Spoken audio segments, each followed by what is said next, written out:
think oftentimes teachers are a bit hesitant to begin teaching and putting the students at the forefront and supporting the learning with technology because there is so much out there. There are new tools created every day, and it feels overwhelming and like you'll never become an expert.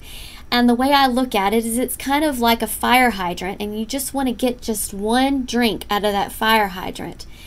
That's what you need to look at. It's just one step at a time. It's like when we teach our own students.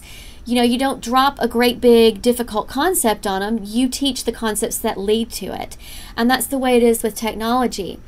What I recommend for a lot of teachers is you find one tool that you feel like will support something you're doing in the classroom. Now, you start with what you're doing in the classroom and find a tool that will support it and enhance it instead of the opposite way.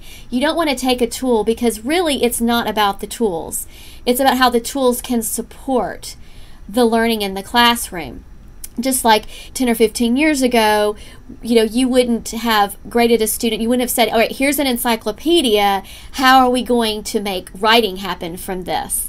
So you start that way, and then for me, my growth with technology was a lot of trial and error, but really where I learned was by building my own personalized learning network. I went on places like Twitter and Second Life, and I read blogs, and I found experts out there, and I could say, okay, this is what I want to do with my class, and I would give them a scenario.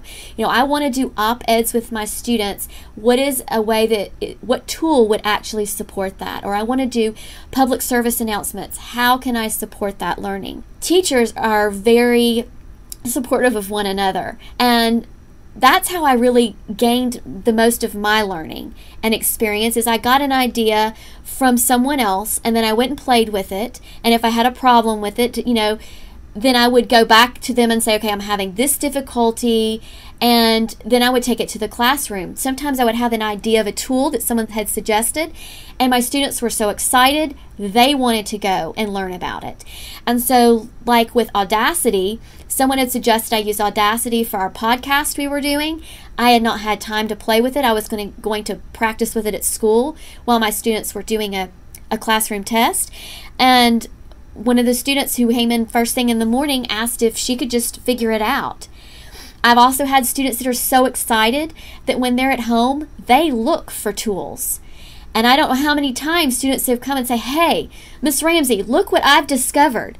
And I'll say, okay, how can we use this? You know, what was your thought? Because my students, I've trained them that you don't find a tool and then make it work. It's the opposite. It's about the standard that they're meeting and how that supports them meeting that standard. And then that student actually taught me and taught the class how to use technology. So you don't have to be an expert to get started. You just have to reach in, get one sip, find one tool that will support something you're wanting. Let your kids guide the way because they're fearless when it comes to doing something like this. And I found that not only is my PLN a valuable resource, but my students are just a wealth of enthusiasm to try new things and explore new things.